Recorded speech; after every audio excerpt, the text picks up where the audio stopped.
मंगलाचरण करेंगे। ओम नमः सिद्धेभ्यः जय श्री ओम नमः सिद्धेभ्यः जय श्री ओम नमः सिद्धेभ्यः।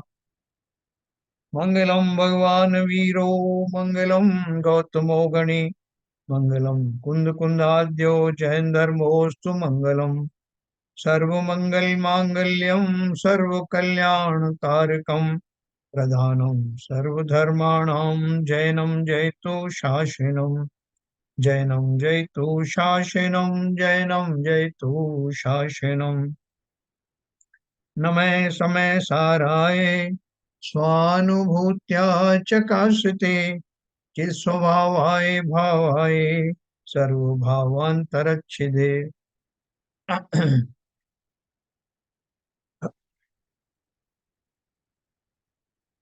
समय सार नाम का ग्रंथ, जिसके रचयिता हैं कुंद कुंद, और जिसकी संस्कृत टीका लिखी अमृत चंद्र जी ने, और जिसकी हिंदी टीका परमेष्ठी दास ने और हिम्मत लाल शाह ने लिखी। हमने अभी तक कर्ता कर्म अधिकार के अंतर्गत काफी कुछ इस बारे में जान लिया कि जीव और पुद्गल दोनों भिन्न भिन्न तो हैं ही, एक दूसरे के किसी भी कार्य के कर्ता नहीं है। उनमें आपस में कर्ता कर्म रूप संबंध नहीं है। हाँ, निमित्त नैमित्तिक संबंध है।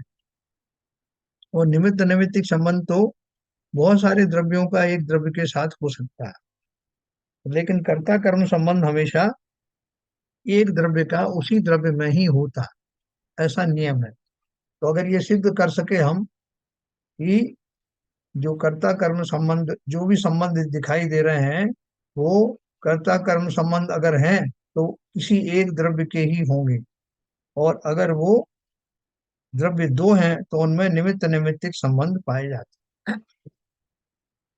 तो इसको उन्होंने अपनी युक्तियों के द्वारा ये सिद्ध किया है कि जीव और पुद्गल दोनों भिन्न भिन्न जाति के हैं, दो अलग अलग द्रव्य हैं। उनमें बहुत सारे कारणों से कर्ता कर्म संबंध नहीं हो सकते, क्योंकि उनमें व्याप्य व्यापक भाव नहीं है, जैसा मिट्टी और घड़े में होता है। वो नई पर्याय का सृजन भी स्वयं में तो कर सकते हैं, लेकिन दूसरे में नहीं कर सकते। ना ही उन पर्यायों में कुछ चेंजेस कर सकते हैं, और ना ही उनकी प्राप्ति कर सकते हैं। इन सब गुणों को ध्यान में रखते हुए ये सिद्ध होता है कि जीव और पुद्गल दो अलग अलग द्रव्य हैं, और उनके बीच में जब द्रव्य अलग अलग हो गए तो कर्ता कर्म संबंध नहीं हो सकते। हाँ, निमित्त नैमित्तिक संबंध अवश्य हो सकते हैं। तो उसी बात को तो उन्होंने और भी दूसरे एंगल से आज बताया है। वो गाथा को वन पढ़ेंगे। तो व्यवहार व्यवहार दृष्टि से क्या है, निश्चय से तो बता ही दिया उन्होंने कि प्रभाव का कर्ता नहीं होता, एक द्रव्य दूसरे द्रव्य का के भावों का कर्ता नहीं होता। ये निश्चय नय का कथन है। अभी व्यवहार नय में क्या कथन आता है, उसकी अपन आज बात करें।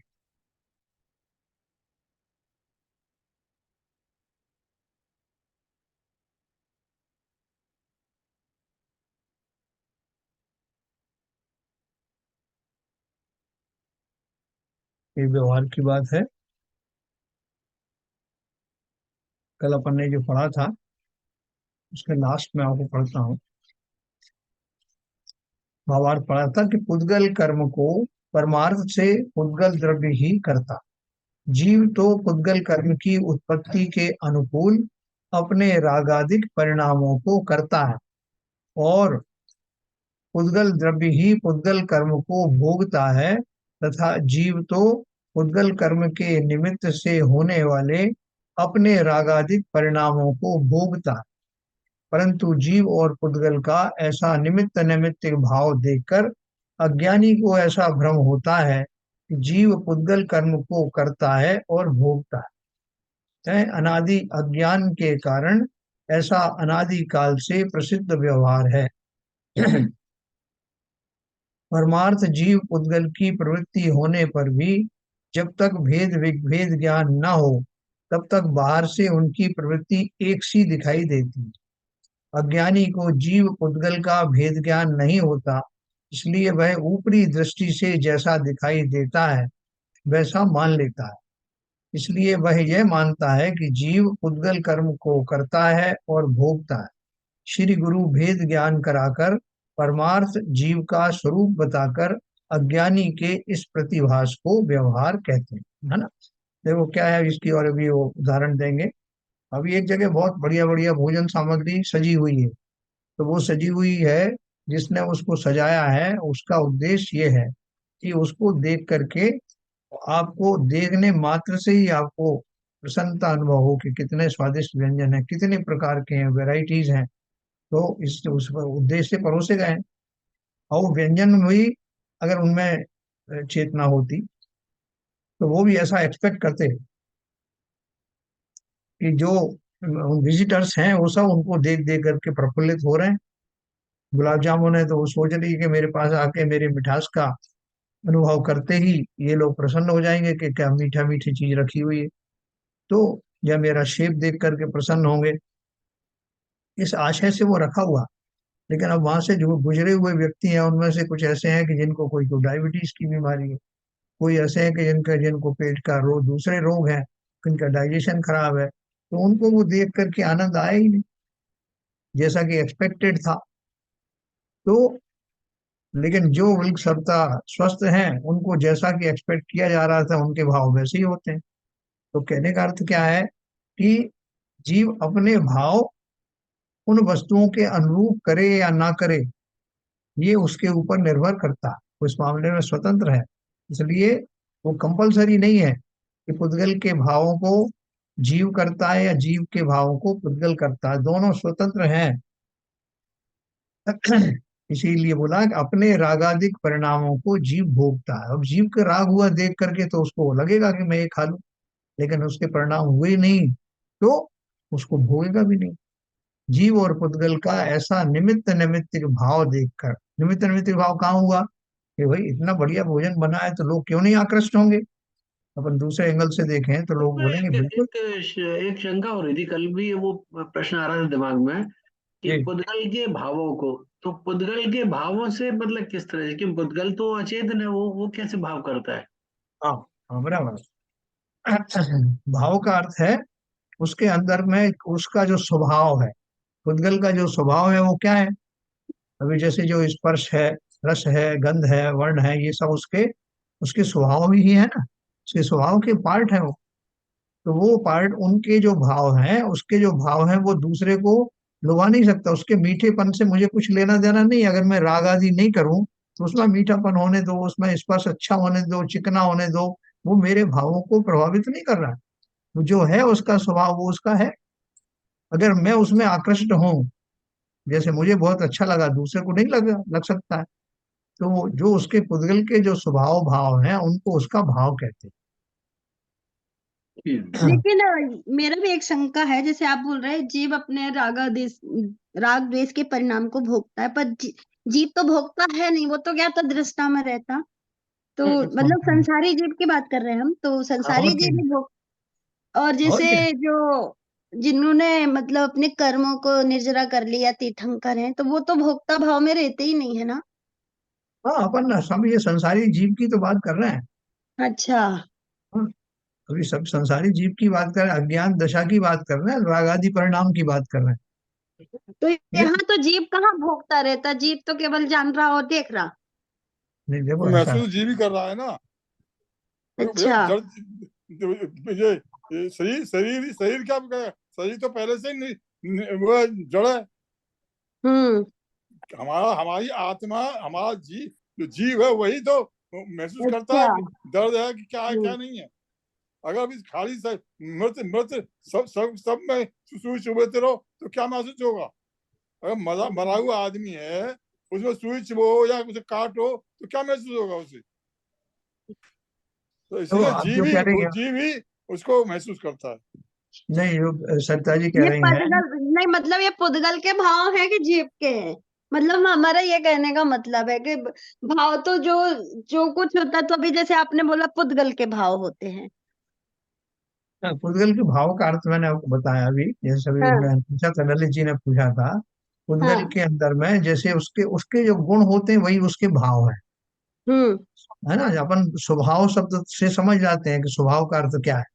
स्वभाव किसे कहते हैं जो उसमें वस्तुओं में होने वाले जो गुण है वही उसका स्वभाव का भाग है। ठीक है ना। अब अगर भाव कह दिया जाए तो भाव का अर्थ उसका स्वभाव ही है। जैसे अच्छा। पुद्गल के, हाँ, पुद्गल के भाव कौन से हो सकते हैं? जो उसके अंदर में रूप रस गंध वर्ण आदि स्पर्श आदि हैं, वो सब हम्म। उसके भाव है।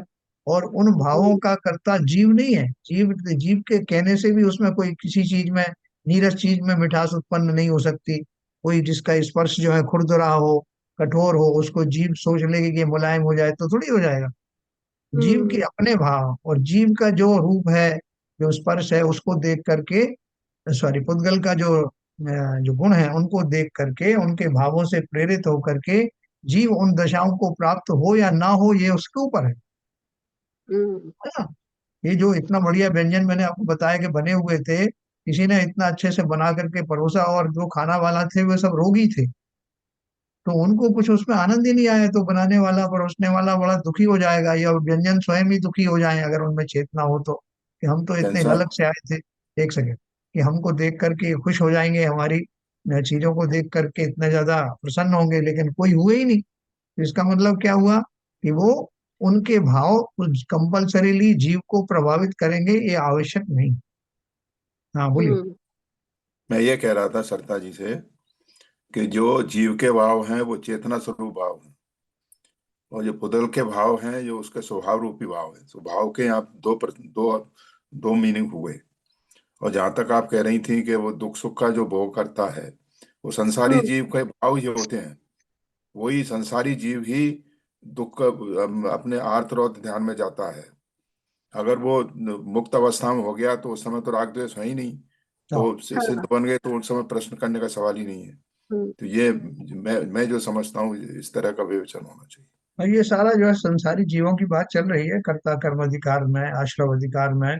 लास्ट में अपन जो है वो निर्जर अधिकार और मोक्ष अधिकार भी पढ़ेंगे। तो उसमें सब ये मुक्त जीवों की क्या दशा होती है, मुक्त जीव किसे कहते हैं, वो सब भी अपन जानेंगे। अभी वर्तमान में जो हमारी रागी जीवों के जो भाव हैं, जो उनकी उनमें कंफ्यूजन है, उन कंफ्यूजन की तो बात कर रहे हैं कि वो जीव क्या मानता है और है क्या एक्चुअली।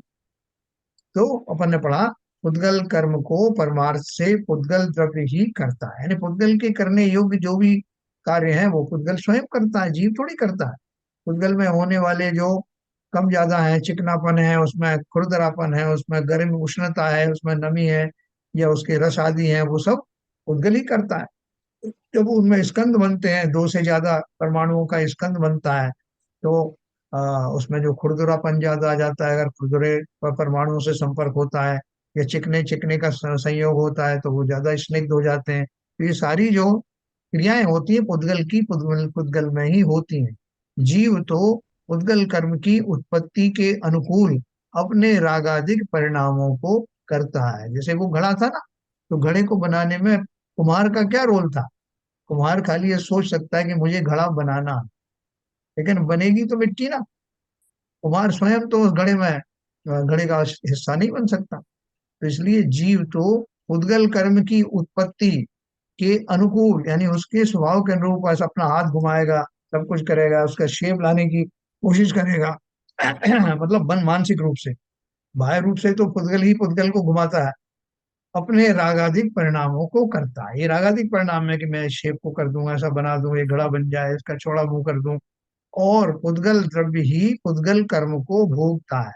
तो वो जो मिट्टी है, मिट्टी ही उस घड़े के रूप में जो उसका आकार बन गया है, उस रूप का भोग करने वाला, उस रूप को उस भाव से स्वीकार करने वाला पुद्गल ही है। तथा जीव तो उद्गल कर्म के निमित्त से होने वाले अपने रागादिक परिणामों को भोगता है। अब जीव क्या कहेगा, साहब ये घड़ा अच्छा नहीं बना, ये टेढ़ा हो गया, थोड़ा मैंने बहुत कोशिश की मगर ऐसा बन गया, और इसमें ये छेद हो गया साहब, ये उधर से सुंदर नहीं दिख रहा, ये इधर से पका हुआ नहीं दिख रहा। इस तरह के भाव कौन करेगा? जीव करेगा। और उसको जो राग द्वेष आदि जो परिणाम आएंगे, उनसे वो स्वयं भी सुखी दुखी होगा, घड़े को कुछ नहीं होगा। परंतु बहुत जीव बढ़िया। और पुद्गल का ऐसा निमित्त नैमित्तिक भाव देखकर अज्ञानी को ऐसा भ्रम होता है कि जीव पुद्गल कर्म को करता है और भोगता है ना।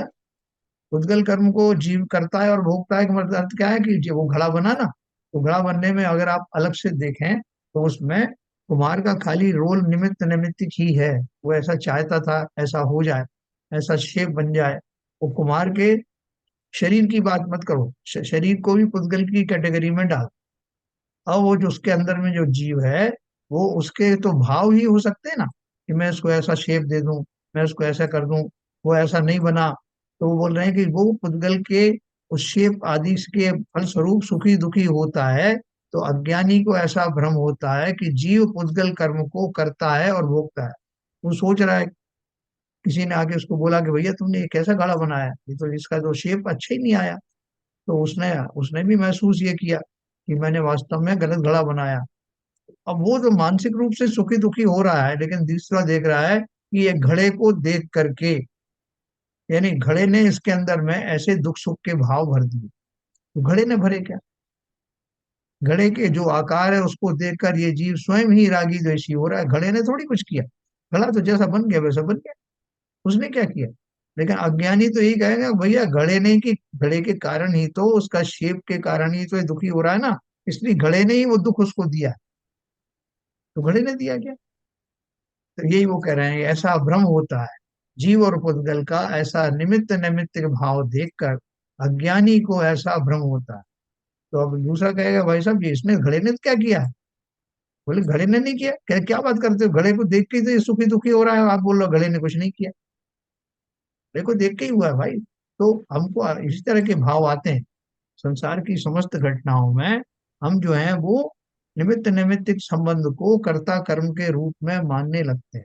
जैसे हमारी कोई किसी ने एक्चुअली सुना इसको है। इसको सब एक्चुअली प्रैक्टिकली इसको मान्यता में लाना तो बहुत ही मुश्किल काम है। हाँ, मैं दो तीन और उदाहरण दूंगा आपको, आप बस ही कह रहे हैं।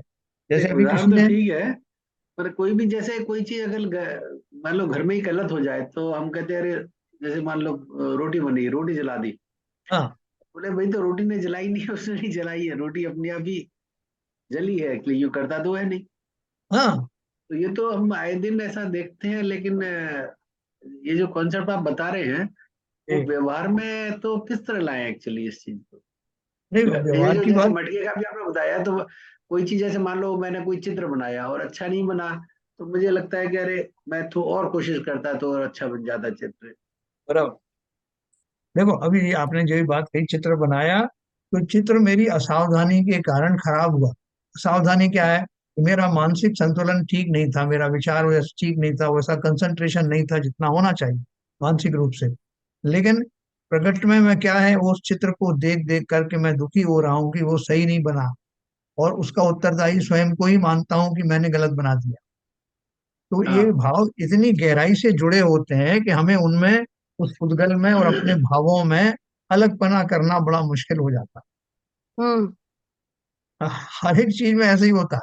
हम्म लोग भी कहते हैं, अभी अपन गृहिणी को डांटते हैं, तुमने कैसी रोटी बनाई, जला दी तुमने। तो वो बोलेगी कि नहीं मैं क्या करूं, उधर से आंच ज्यादा लग गई, इधर से, अरे तुम्हें देखना चाहिए था, तुम्हें तुम्हें थोड़ा दिमाग लगाना चाहिए था। बोले नहीं मैंने पूरा दिमाग लगाया है, लेकिन पता नहीं कैसे इधर की अग्नि ज्यादा आ गई, इधर से तवा ज्यादा गर्म हो गया। अरे क्या बहाने बना रहे हो?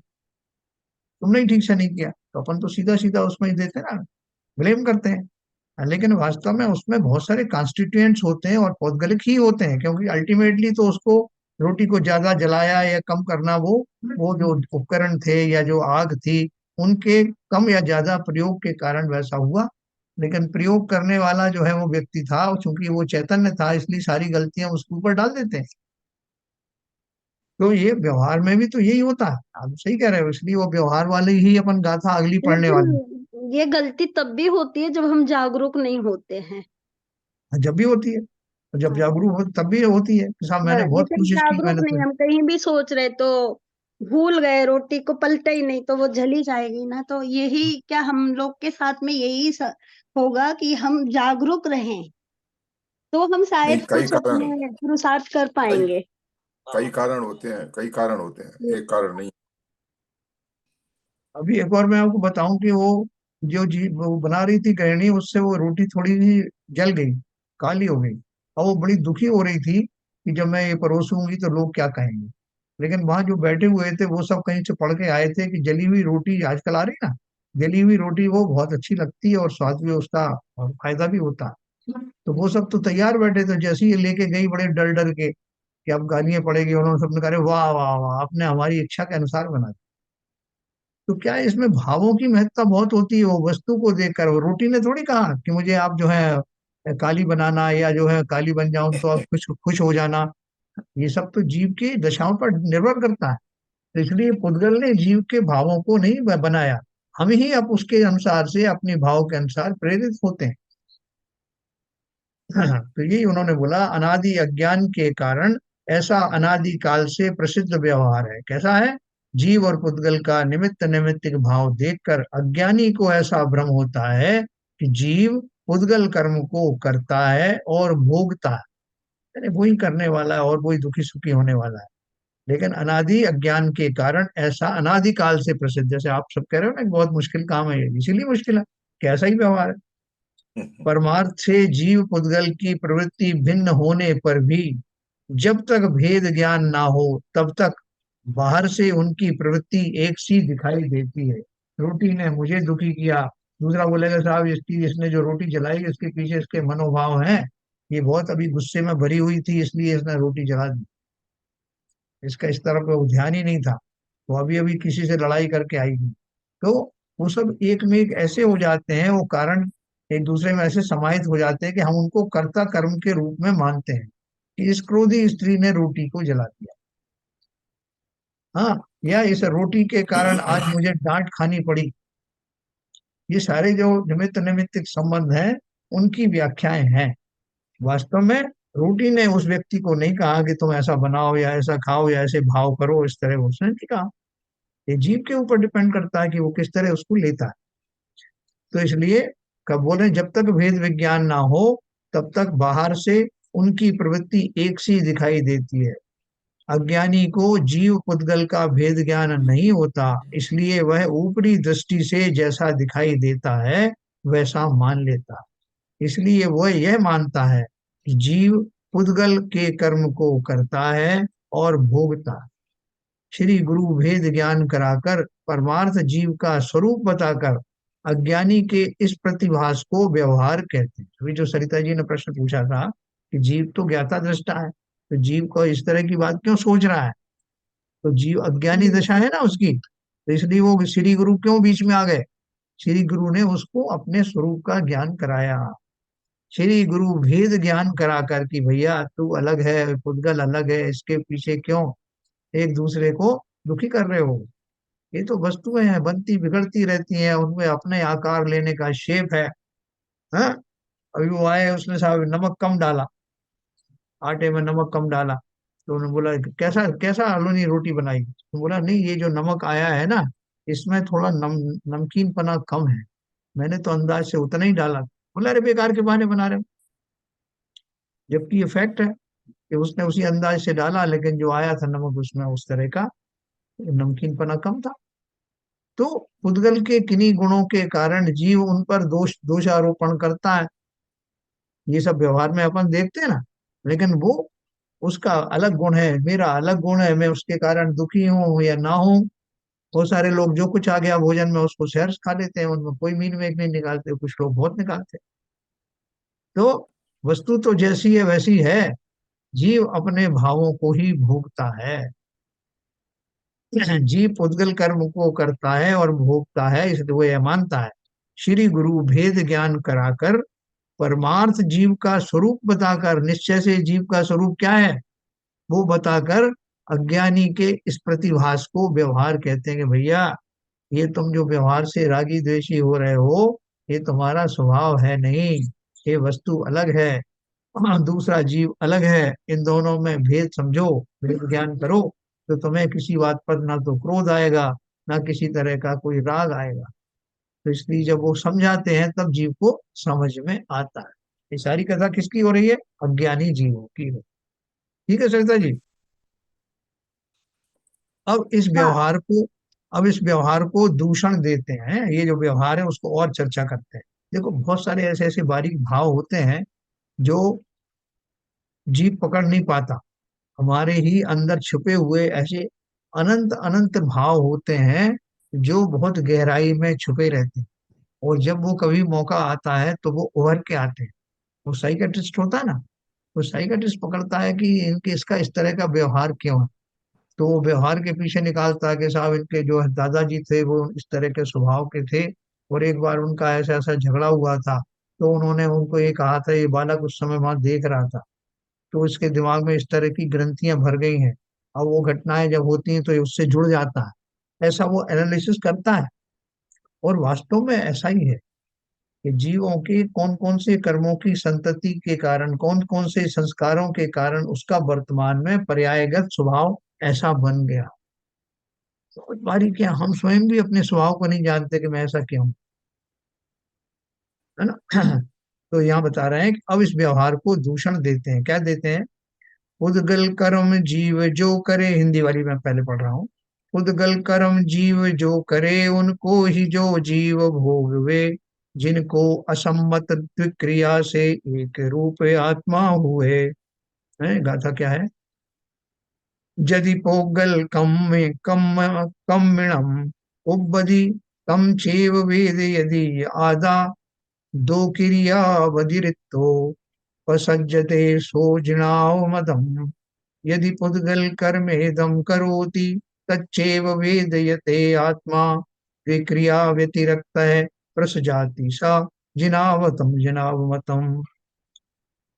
क्या अर्थ बताए इसका? यदि आत्मा इस पुद्गल कर्म को करे और उसको भोगे, तो वह आत्मा दो क्रियाओं से अभिन्न ठहरे, ऐसा प्रसंग आता है जो कि जिन देव को सम्मत नहीं है। क्या बोल रहे हैं?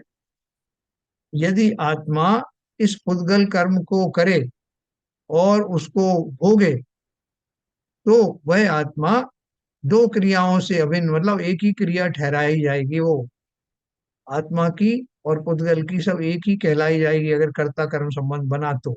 नीचे टीका में दिया उन्होंने, पहले तो जगत में जो क्रिया है सो सब ही परिणाम स्वरूप होने से वास्तव में परिणाम से भिन्न है। परिणाम भी परिणामी से यानी द्रव्य से भिन्न नहीं है, क्योंकि परिणाम और परिणामी अभिन्न वस्तु है, भिन्न भिन्न दो वस्तु नहीं है। देखो इसको मैं आपको बताऊं।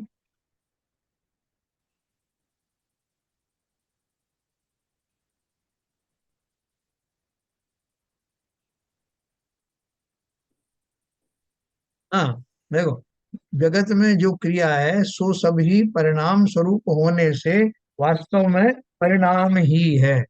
लिखा परिणाम से भिन्न मतलब परिणाम ही है। परिणाम भी परिणामी से भिन्न नहीं है। जैसे कोई व्यक्ति जो कुछ भाव करता है, तो भाव किसके हैं? अगर जीव द्रव्य की अपन बात करें तो जीव द्रव्य, बोले साहब उसके ऐसे परिणाम हुए, तो परिणाम किसने किए? मतलब उन भावों से प्रेरित कौन हुआ? वो जीव स्वयं ही हुआ, और जीव ने ही भाव किए और जीव ही स्वयं भावित हुआ। तो वो क्रिया एक द्रव्य की उसी द्रव्य में होती है। उद्गल में भी ये लागू होता है, जीव में भी लागू होता है कि एक ही द्रव्य अपने परिणाम के अनुसार परिणमित होता है। जैसा उन्हें बहुत जोर से क्रोध आया और वो क्रोध से क्रोधायमान हो गए, क्रोध के भाव आए और बहुत क्रोधित हो गए। तो ऐसा तो हो नहीं सकता क्रोध के भाव मुझे आए और क्रोधित कोई दूसरा हो जाए, है ना। तो जिसमें वो प्रक्रिया शुरू होगी वही उसी के तो परिणाम होंगे ना। उसी तरह से जैसा ये पानी के अंदर तो में भाई बहुत साहब, जो तो इसका है, मतलब जीव अपने अपने भावों का ही कर्ता भोगता है, बस इससे मतलब बस ये हुआ। बिल्कुल, जीव अपने का भावों का कर्ता भोगता और पुद्गल खुद अपने भावों बस। हमारे स्वभाव का भाव क्या देते हो, मिसअंडरस्टैंडिंग हो जाती है। अभी पुद्गल जैसे के स्वभाव क्या अपना हाँ कर्ता हाँ हाँ भोगता हाँ, है। अभी जैसे पानी में उबाल आया, तो पानी को गर्म किया तो पानी में उबाल आया, तो पानी में उबाल आया या मुझ में आया? क्या मुझ में आ गया था, पानी गर्म कर रहा था तो मुझे उबाल आ गया, तुम्हें कैसे उबाल आएगा? तो इसी तरह से जिस जीव की या पुद्गल की जो क्रिया है, जो उस क्रिया में के फल स्वरूप जो परिणाम बनते हैं, उस परिणाम का जनक भी वही वो द्रव्य है और उसका भोक्ता भी वही। परिणाम और परिणामी अभिन्न वस्तु हैं, भिन्न भिन्न दो वस्तुएं नहीं। देखो और आगे उसको क्लियर किया है, इसलिए यह सिद्ध हुआ कि जो कुछ क्रिया है वह सब क्रियावान से यानी द्रव्य से भिन्न नहीं है। जो क्रियाएं जिसमें हो रही हैं वो क्रिया उसी द्रव्य की हैं। इस प्रकार वस्तु स्थिति से ही अर्थात वस्तु की ऐसी ही मर्यादा होने से क्रिया और कर्ता की अभिन्नता सदा ही प्रकट होने से, जैसे जीव व्याप्य व्यापक भाव से अपने परिणाम को करता है और भाव्य भावक भाव से उसी का अनुभव करता है, भोगता है, उसी प्रकार व्याप्य व्यापक भाव से उद्गल कर्म को भी करे और भाव्य भावक भाव से उसी को भोगे, तो वह जीव अपनी और पर की एकत्रित हुई दो क्रियाओं से अभिन्नता का प्रसंग आने पर स्वपर का परस्पर विभाग अस्त नाश हो जाने से अनेक द्रव्य स्वरूप एक आत्मा का अनुभव करता हुआ मिथ्या दृश्यता के कारण सर्वज्ञ के मत से बाहर। तो क्या बोल रहे हैं इसका भावार्थ में बहुत क्लियर किया उन्होंने। दो द्रव्यों की क्रिया भिन्न ही है। जड़ की क्रिया को चेतन नहीं करता और चेतन की क्रिया को जड़ नहीं करता। जो पुरुष एक द्रव्य को दो क्रियाएं करता हुआ मानता है वह मिथ्या दृष्टि है, क्योंकि दो द्रव्य की क्रियाओं को एक द्रव्य करता है ऐसा मानना जिनेंद्र भगवान का मत नहीं है। कि साहब जब मैं भोजन करता हूँ ना कि सामने बैठे दो लोगों का पेट भर जाता है, और जो आनंद मुझे आता है वैसा ही आनंद इसमें जितने सामने बैठे हैं सबको वैसा ही आनंद आता है। क्या ये संभव है? बहुत सारे लोग सोच रहे होंगे क्या भोजन कर रहा है ये दो पैसे का है।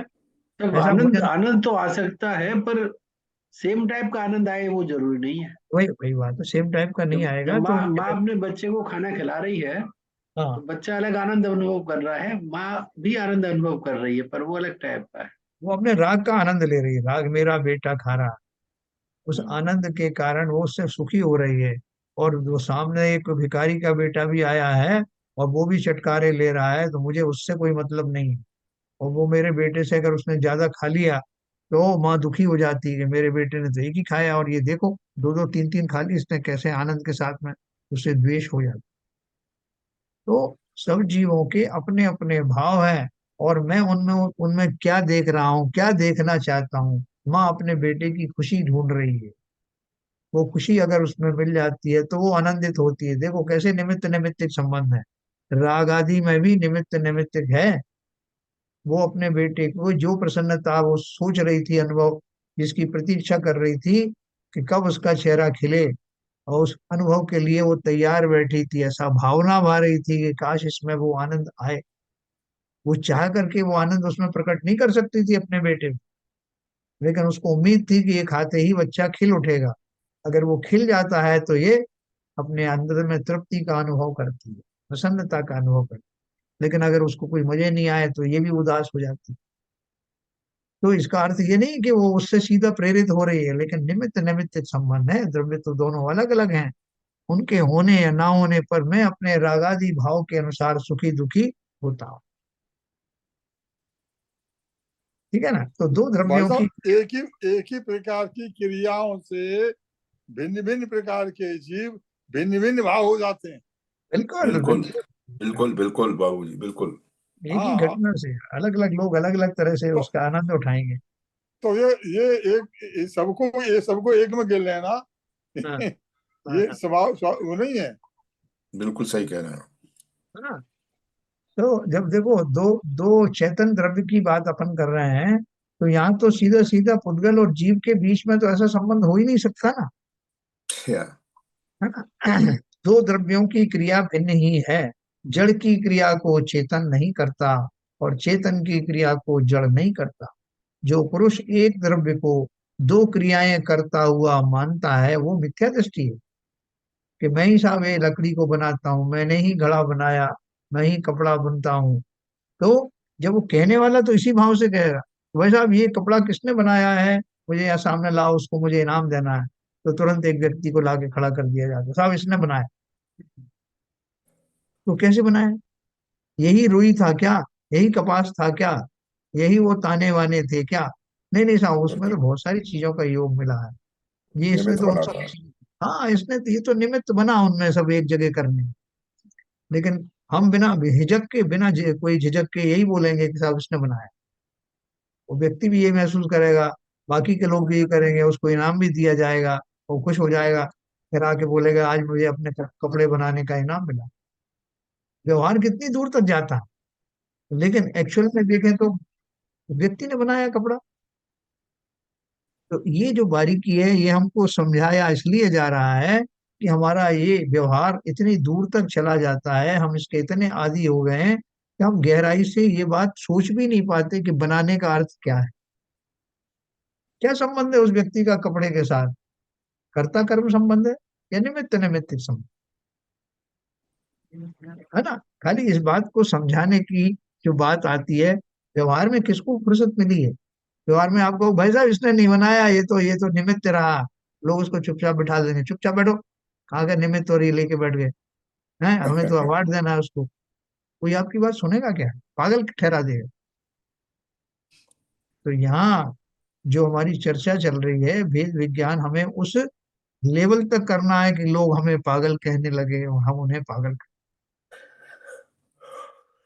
ये भी निमित्त नैमित्तिक संबंध है। कहें। पागल कहना। हाँ, वो उसको पागल कह रहा है, उसको पागल कह रहा है। जो पुरुष एक द्रव्य को दो क्रियाएं करता हुआ मानता है वह मिथ्या दृष्टि है। तो अभी अपन इस बात डर से कि कोई हमें मिथ्या दृष्टि ना कह दे, तो अपन दोनों बात कहने लगते हैं। तो भाई साहब, ये कपड़ा इसने बनाया है, ये आप कह रहे हो, तो घूर के बोलेगा तो अपन सोचेंगे पता नहीं ये किस एंगल से पूछ रहा है। तो अपन बोल रहे नहीं साहब, एक हिसाब से बनाया भी है इसने, एक हिसाब से नहीं भी बनाया, दोनों बात कहो ना। वो अगर अपने को पागल समझ रहा हो तो सोचेगा कि नहीं इतना पागल नहीं है। आधा पागल है। हाँ, अभी अपन को किंचित ही ज्ञान होता जा रहा है कि बनाने का, ये करने का कर्ता कौन होता है, कर्ता और कर्म संबंध क्या होते हैं, निमित्त नैमित्तिक संबंध क्या होते हैं। पहले तो अपन शायद पढ़ने से पहले कितने लोगों को पता है कि कर्ता कर्म संबंध क्या होते हैं, निमित्त नैमित्तिक क्या होते हैं। तो अब हमें किंचित ये समझ में आ गया। अब पुनः प्रश्न करता है कि दो क्रियाओं का अनुभव करने वाला मिथ्या दृष्टि कैसे है? वो शिष्य जो एक एक बात पकड़ रहा है, या उन्होंने कहा ना कि दो क्रियाओं को एक मानने वाला मिथ्या दृष्टि है, तो वो बोलता कि कैसे मिथ्या दृष्टि है, दो क्रियाओं का अनुभव करने वाला मिथ्या दृष्टि कैसे है, तो उसका समाधान कर बहुत बारीकी से आगे तक का बताया। 86 नंबर का।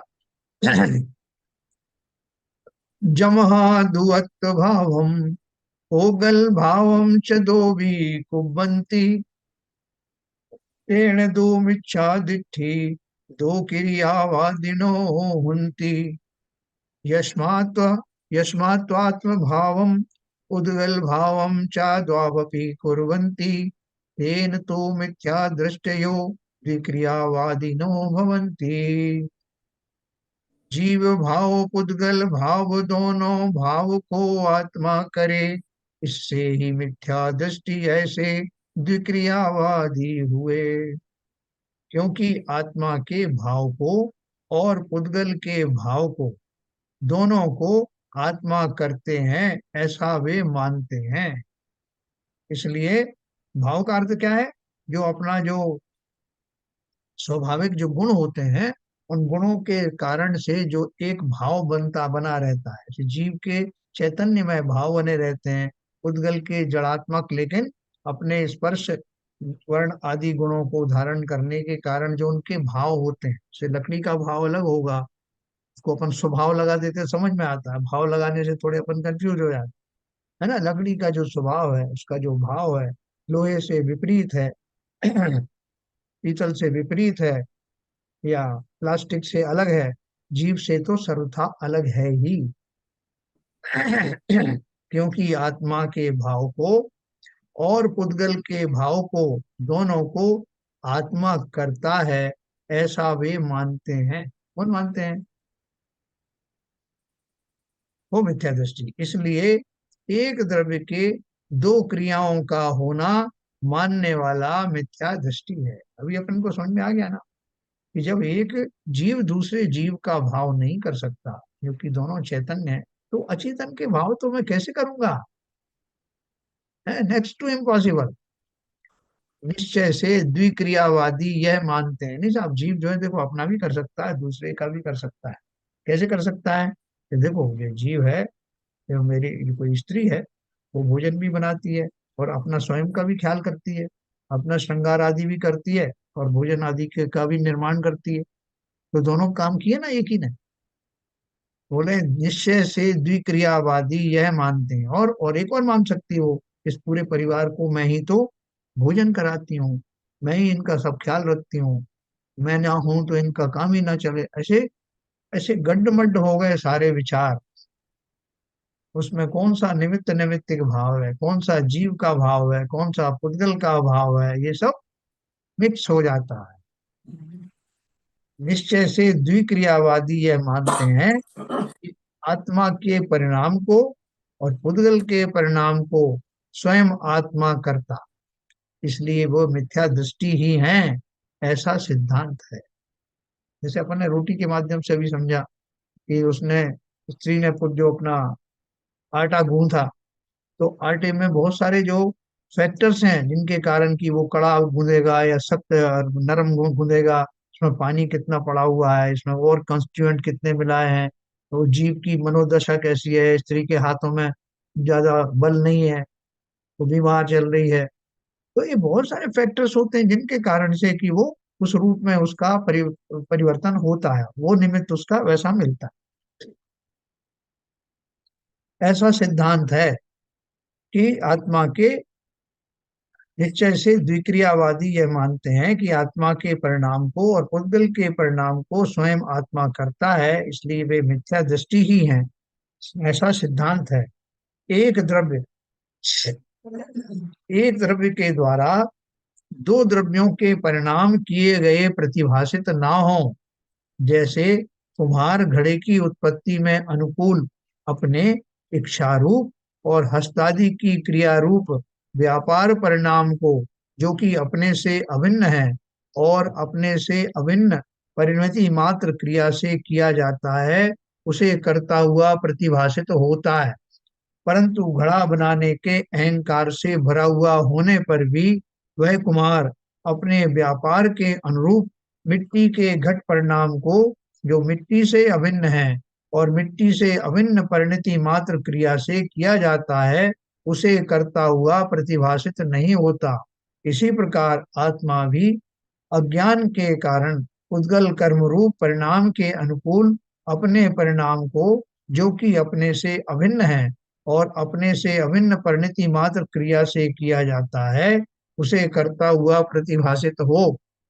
परंतु पुद्गल के परिणाम को करने से अहंकार से भरा हुआ होने पर भी वह अपने परिणाम के अनुरूप पुद्गल के परिणाम को, जो कि पुद्गल से अभिन्न है और पुद्गल से अभिन्न परिणति मात्र क्रिया से किया जाता है, उसे करता हुआ प्रतिभाषित।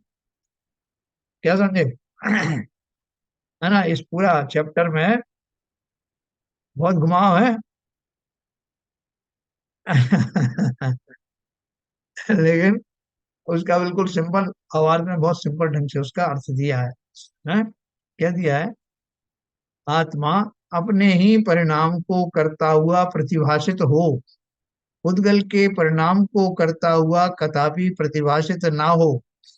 आत्मा की और पुद्गल की दोनों की क्रिया एक आत्मा ही करता है, ऐसा मानने वाला मिथ्या दृष्टि है।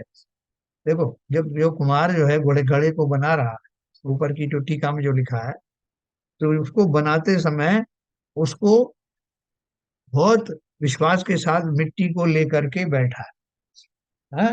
वो सोच रहा है कि आज जो है पता नहीं आज कितने 50 ग्राहकों के ऑर्डर आए हुए हैं, और उनमें से उन्होंने जो है अलग अलग डिजाइन के जो है घड़े बनाने का ऑर्डर दिया, तो भी बनाता हूँ।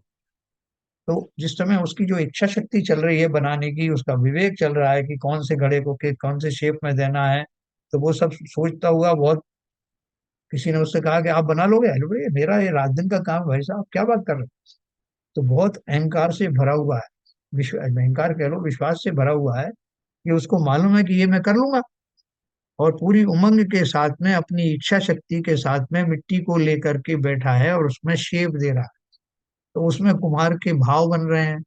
यहाँ तो कुम्हार का स्वयं का चैतन्यपना है, जीवपना है, जहाँ तक वो इच्छाएं कर रहा है, ऐसा करूंगा वैसा करूंगा भाव करूंगा। लेकिन जब उसके हाथ चलने लगते हैं तो हाथ उसके नहीं, वो पर्याय जन्य जरूर है, लेकिन हाथ आत्मा का स्वरूप नहीं। फिर वो जो मिट्टी हाथ में ली है, वो मिट्टी को वो सोच रहा है कि मैं इसको ऐसा शेप दूंगा, मैं ऐसा वो दूंगा, ये विचार तो कर रहा है, लेकिन वो शेप में आने का काम कौन कर रहा है? उस स्वरूप में आने का तो स्वभाव मिट्टी का है, कुमार साहब का तो है नहीं। लेकिन कोई माने देखो साहब, वो कुमार ना केवल इच्छा कर रहा है, बल्कि वो मिट्टी की क्रियाएं भी खुद ही कर रहा है। मिट्टी को उसमें घड़े के रूप में जो है मोल्ड कर रहा है ना साहब, तो ये क्रिया वही तो कर रहा है। इसलिए मिट्टी को परिणमाने का काम कुम्हार नहीं तो किया, इसलिए कुम्हार ही उसका करता। ये इतनी इंटीमेट जो है चीजें क्रियाएं हैं कि सब पूरा जगत यही मानता है। वो कुम्हार नहीं होता तो सब कैसे हो जाते? बोले अगर सब कुछ होता, ये कुम्हार नहीं होता दूसरा कुम्हार होता, लेकिन मिट्टी तो होने की जरूरत है ना, घड़ा बनेगा किससे? और मिट्टी में भी क्वालिटी, उस क्वालिटी का जिससे घड़ा मिट्टी बनता खाली है वो। मिट्टी नहीं, हाँ, मिट्टी में भी क्वालिटी अलग होगी। किसको? ये बालू से बना लेगा खड़ा। अभी बनाता हूँ साहब, फिर उसने देखा घड़ा बन ही नहीं रहा, तो क्या हो गया? देखा तो मिट्टी की तरफ ध्यान दिया तो ये अरे इसमें, उपादान शक्ति होती है इसकी। हाँ, उसने देखा कि जहाँ मिट्टी रखी हुई थी, वो आज मैं मिट्टी बना रहा से घुमा रहा हूँ तो बन ही नहीं रहा है, क्या चक्कर है? तो उसने उधर पूछा अपने बेटे से कि क्यों, ये तुमने यहाँ कुछ किया था क्या? बोले हाँ, वो जो ये मिट्टी रखी थी ना, वो हमने जो है खेलने के लिए ले गए, और आपके डर से हमने यहाँ दूसरी मिट्टी रख दी है, जिसमें रेत भरी हुई थी, जिसमें और पत्थर पत्थर थे। बोले अरे इसलिए तो नहीं बन रही, मैं इतनी देर से ट्राई कर रहा हूँ। बोले आप तो कुमार हो, आप कुछ भी आपको दे दें, आप बना सकते हो ना, आप तो बना सकते हो। तो बनाओ। तो वो नहीं भैया, मैं बना तो सकता हूँ, लेकिन उसी से बना सकता हूँ जो बनने योग्य हो, जिसमें उपादान हो। जिसमें पदार्थ शक्ति हो, है ना? तो ये कुछ घटनाओं से अपने को धीरे धीरे। सर यही लॉजिक तो निमित्त के लिए लगता है। निमित्त में अगर वो योग्यता है तभी निमित्त बन पाता है, अदरवाइज निमित्त नहीं है। बिल्कुल। तो अगर हम इसको रिवर्स रोल कर दें एक्चुअली, हाँ, मिट्टी को बोले ये निमित्त है, इसमें योग्यता थी, तो इसलिए वो घड़ा बन पाई, और जो चेतन द्रव्य है उसी को हम कर्ता माने, और इस तरह से एक्सप्लेन करना शुरू कर दें। नहीं देखो, बाहुल कर्ता कर्ता कर्म पनई में दोनों की जो व्यापकता की बात है ना, देखो सबसे पहली डेफिनेशन तो क्या है, कर्ता उसी को कहते हैं जो संपूर्ण रूप से उस वस्तु के बनने के बाद भी उसमें आच्छादित रहे। जैसे मिट्टी मिट्टी जो है, जब वो उसके क्या बोलते हैं पेस्ट फॉर्म में थी, या जो लौंदे के फॉर्म में थी, उसके बाद में फिर वो घड़े में चली गई, तो उसी में सब फैल गई ना, वही मिट्टी तो फैली, कुमार थोड़ी फैला। कुमार जब शेप दे रहा है तो वो कुमार पूरा उसका शरीर उस कुमार घड़े में छा जाता, तो मान लेते, या उसकी आत्मा पूरी उसमें घड़े में छा जाती, आच्छादित हो जाती। इसे व्यापक व्यापक भाव कहते हैं। वो तो था नहीं, कुमार अपने शरीर में से तो घड़े का निर्माण कर नहीं सकता, या आत्मा अपने आत्मा प्रदेशों से घड़े को नहीं बना सकती। तो जिस चीज में जो योग्यता है वो तो उसी में से बनती है। और मिट्टी की योग्यता, जब मिट्टी ही मिट्टी का करता, इसलिए कहा कि वो भाव उसमें ही मौजूद है।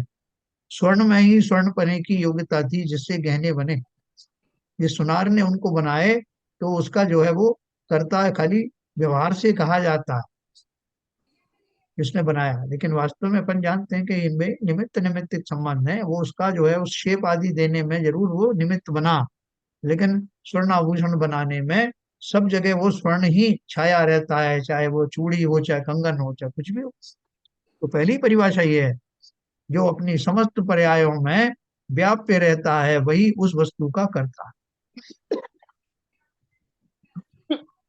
ठीक है सर, और कुछ अभी एक्सप्रेशन बाकी?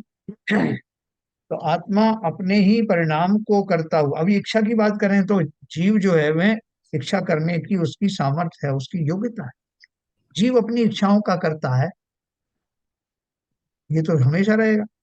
घड़ा बना था तब भी, जब घड़ा बन गया तब भी, उसके पहले भी, उसके बाद में भी मैं तो इच्छाएं कर सकता हूँ, भाव कर सकता हूँ, यही मेरा कर्तापना है। हर अवस्था में रहूंगा, मैं निगोदिया जीव हो जाऊं, मैं चाहे देवलोक का जीव हो जाऊं, तब भी मेरे अंदर चेतना और ज्ञान आदि गुण हमेशा रहने वाले। आत्मा अपने ही परिणाम को करता हुआ प्रतिभाषित हो, उद्गल के परिणाम को करता हुआ कदापि प्रतिभाषित ना हो। आत्मा की और पुद्गल की दोनों की क्रिया एक आत्मा ही करता है, ऐसा मानने वाला मिथ्या दृष्टि है। जैसे अभी अपन ने वो माँ का और बेटे का जो उदाहरण समझा था ना, जड़ ये चेतन की एक क्रिया हो तो सर्व द्रव्यों के पलट जाने से सबका लोप हो जाएगा, यह महादोष उत्पन्न होगा। जो जड़ में जो जड़ में जो गुण है वही चेतन में गुण है, जड़ चेतन है, चेतन गुण है, दोनों को एक मान लोगे तो पूरा संसार ही उलट पुलट हो जाएगा। ना कोई सभी जड़ चेतन है और सभी चेतन जड़ हो गए। अब इसी अर्थ का समर्थक कलश रूप काव्य कहते हैं। थोड़ा सा ये दो दो का श्लोक हैं, 3 श्लोक। यह परिणतिमति सकर कर्ता यह परिणामो भवेतु तत्कर्म, या परिणति क्रिया सा त्रयमपि भिन्नम न वस्तुतया। एक परिणमति सदा परिणामो जायते सदेकस्य, एकस्य परिणति स्यादनेकम् एकमेव यतः।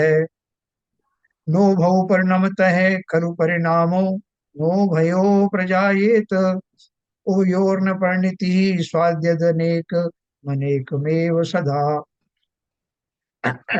जो परिणमित होता है वह करता,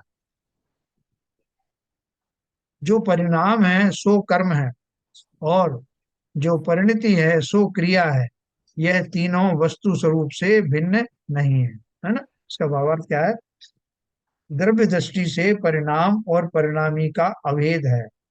जो परिणमता है वही परिणामी है, और पर्याय दृष्टि से भेद है।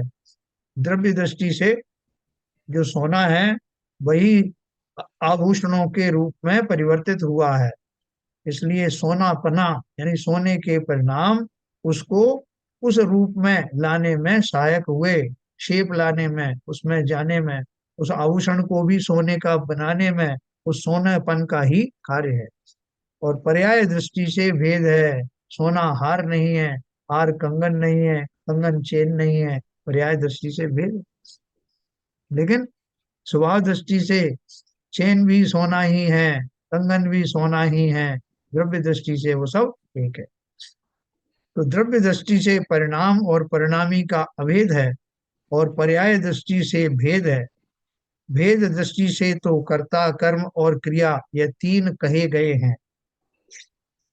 देखो अपन कहने में आता है कि ये कर्ता कर्म और क्रिया 3 कहे गए हैं, किंतु यहाँ अभेद दृष्टि से परमार्थता यह कहा गया है कि कर्ता कर्म और क्रिया तीनों ही एक द्रव्य की अभिन्न अवस्थाएं हैं, प्रदेश भेद रूप भिन्न वस्तुएं नहीं।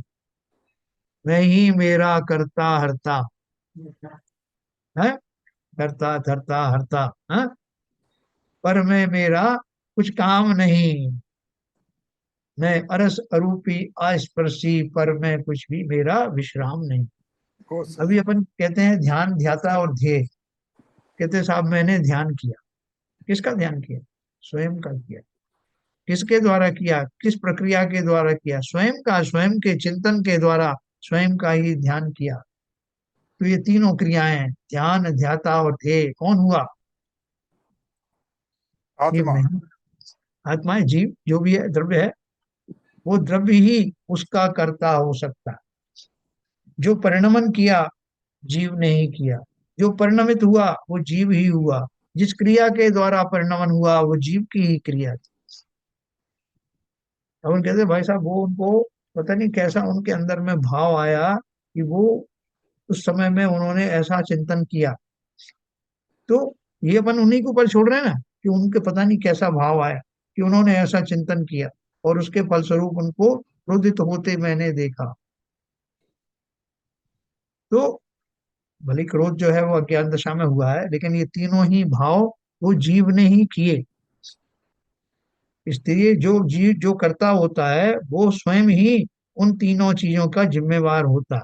करता ही क्रियाएं करता है, वही क्रियान्वयन होता है, परिणमन होता है, और उसकी क्रिया उस कर्ता की कही जाती है। यही बात उद्गल पर भी लागू होती है। इसका अर्थ क्या हुआ कि समस्त क्रियाएं जो कर्तापने की के ढंग से की जाती हैं वो कर्ता में ही होती हैं, चाहे वो उद्गल ही क्यों ना हो। उद्गल ही अपनी क्रिया करता है, अपना परिणमन करता है। पर शरीर की बात करो, शरीर में से भोजन के जो निकास होता है तो उनमें से शरीर स्वयं ही वो क्रियाएं करता है। उनमें से छांटना कि कौन से भोजन के कण से लोहा बनेगा, कौन से विटामिन बनेगा, कौन से क्या बनेगा, उसको भरपूर कैसे डाइजेस्ट किया जाए, कौन सी जगह पर जाकर के वो अलग अलग विभाजित हो जाता है, उस रूप में परिणमित हो जाता है, और स्वयं ही उसको एब्जॉर्ब करके स्वयं ही सक्षम हो जाता है। तो वो सारी क्रिया भोजन को निगलने से लेकर के भोजन के कणों को उन रूप में परिणमित कर रहे शरीर को पौष्टिक बनाने की ये सारी प्रक्रिया वो उद्गल स्वयं ही करता है। जीव नहीं कर सकता। जीव करता होता तो जीव कभी बूढ़ा ही नहीं होता। जीव कभी अपने बालों को सफेद होने नहीं देता। जीव कभी अपने नाखून उगने नहीं देता। बहुत सारी चीजें हैं। अज्ञान साहब वो तो अब क्या करें, शरीर जैसा हो रहा है साहब। अरे आप मालिक हो शरीर के भाई, उसे रोगी क्यों होने देते हो? उसे मरने क्यों देते हो? उसमें चक्कर वक्कर आने लगते हैं तो क्यों आप दुखी हो जाते हो? करो ना कंट्रोल उसको। नहीं साहब मैं कैसे करूंगा? तो कौन करेगा? वो साहब वो तो शरीर खुद ही करता। तो शरीर तो जड़ है। अभी आप ही तो कह रहे थे, तो वो कैसे करेगा? जरूर कहीं ना कहीं आप ही कर रहे हो। ऐसा माने क्या? बोलो ललित जी।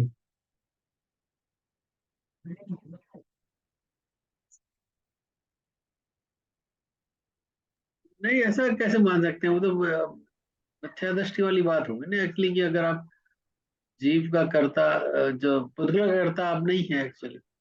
हाँ, देखो पुद्गल का कहीं कहीं। जो पुद्गल जो कार्य कर रहा है उसमें आप निमित्त हो सकते हैं, बाकी वो अपनी अपनी शक्ति से, अपने गुण की वजह से कर रहा है, अपने स्वभाव की वजह से कर रहा है वो काम। जो कार्य हो रहा है जी। पुद्गल का, या पुद्गल की जो पर्याय चेंज हो रही है, वो उसके अपने स्वभाव से हो रही है। कर्ता उसमें जीव कुछ नहीं कर रहा। और वो अपना जो जितना उसका एरिया है उस एरिया में ही वो संपन्न हो रही क्रियाएं हैं।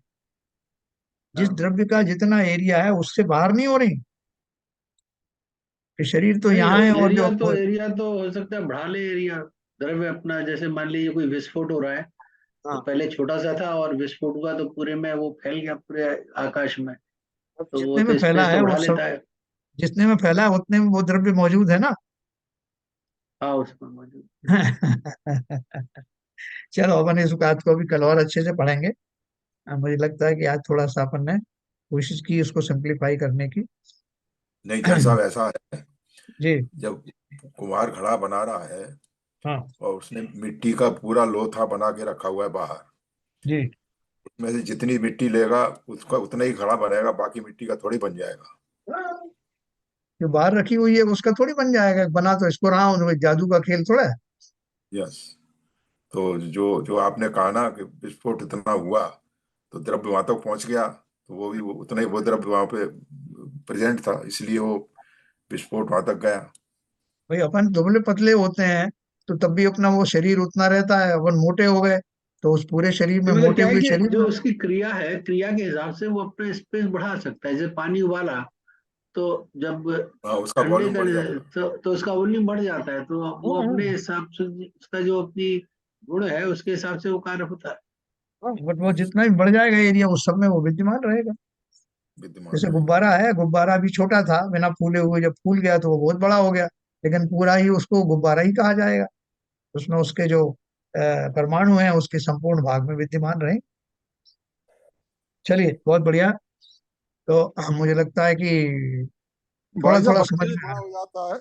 बच्चे हाँ। से बड़ा हो जाता है, तो हाँ। बच्चे जितने बच्चे में जीव होता है वो उतने ही बना रहता है क्या? जब हाँ। जितना जितना बड़ा होता जाता है वो पूरे वो आदमी तो हाँ। पूरा ही रहता वो ये नहीं कहेगा साहब बच्चे वाला शरीर तो मेरा है उतना पोर्शन, बाकी जो बड़ा हो गया उसका कोई और जाने। है। आप जानो, आपका काम हाँ। है। चलिए बहुत बढ़िया। ललित जी जनवाणी स्तुति का।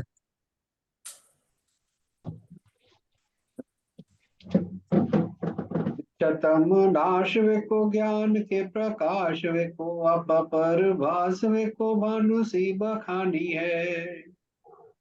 छहो द्रव्य जान वेको बंध वेधि भान वेको स्वपर पिछान वेको परम प्रमाणी है। अनुभव बताए वेको जीव के जताए वेको काहू न सताए वेको भव्य और आनी है।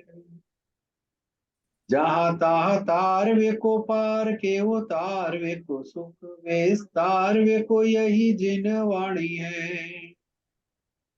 हे जिनवाणी भारती तो है जपो दिन रैन, जो तेरी शरणा गए सो पावे सुख चैन। या वाणी के ज्ञान से सूझे लोकालो, सो वाणी मस्तक धरो सदा देते हैं दो, सदा देते हैं दो। जिनवाणी माता की जय। मैं नमो कर्म।